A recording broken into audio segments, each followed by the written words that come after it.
Well, thank you, Chairman Manchin. I appreciate that, and to the ranking member Barrasso, both of you, for holding what's really an important hearing today, and covers a lot of ground and underscores some real shortcomings that we have, but that we can address. It's my privilege today to introduce to you a distinguished Idahoan, Scott Gatzmeier, who's Vice President of U.S. Expansion for Micron Technology. Micron Technology was founded in Boise, Idaho, and had a very humble beginning, to say the least. And it's grown today to be one of the top 4 semiconductor companies in the world. Idaho ingenuity drove this growth and continues to drive the company's innovation in advanced memory and storage technologies.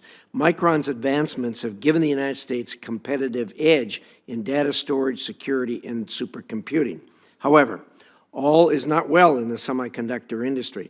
For those of us that serve on Foreign Relations and Intelligence Committee and who work in the national security lane, over recent years have heard over and over and over again the shortcomings of the semiconductor industry.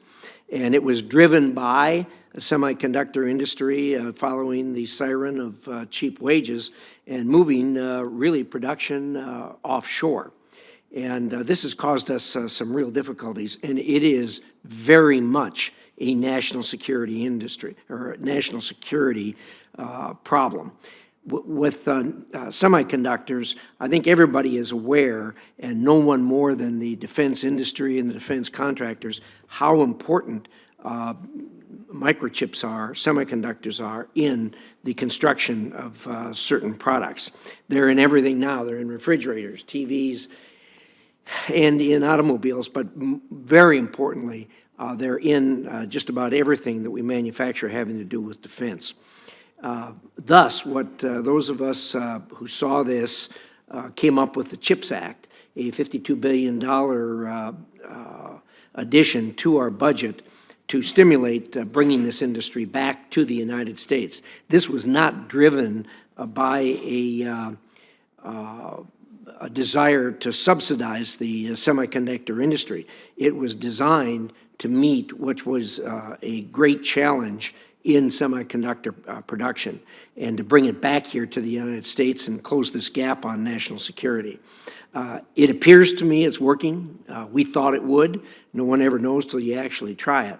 But right now, this is happening, and Micron is leading the charge in onshoring chip production again. The company recently broke ground on a new fab in Boise, Idaho, and has plans to build 4 additional fabs nationwide.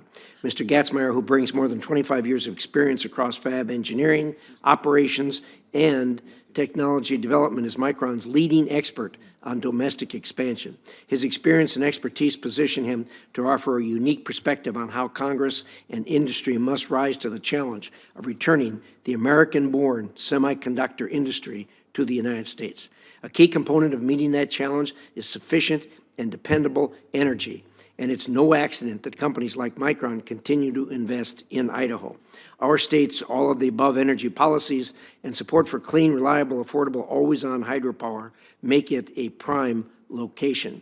And this issue of the national security and semiconductors fits very well with the subject of what we're talking about today, because it does demand a tremendous amount of energy. And Mr. Chairman, I think you did a really good job of underscoring what the experts are telling us we're going to need for energy in the future. So, Scott, thank you for being here today, and we look forward to hearing your testimony on this important issue.